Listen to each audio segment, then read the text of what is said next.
Learn Igbo preposition. Topic: pass over. In Igbo, pass over means gafe n'elu. Gafe n'elu. Igbo, English. Number 1 sentence says, ọtụtụ nnụnụ gafere n'elu. Ọtụtụ nnụnụ gafere n'elu. Meaning, many birds passed over.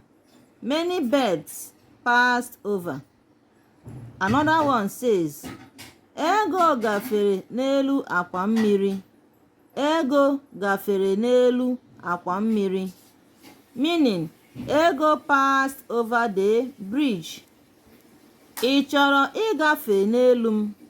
Ị chọrọ ịgafe n'elu m. Meaning, do you want to pass over me? Ha gafere n'elu ugwu. Ha gafere n'elu ugwu.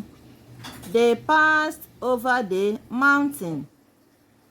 Ụgbọelu abụọ gafere n'elu taa. Ụgbọelu abụọ gafere n'elu taa. Meaning, 2 aeroplanes passed over today.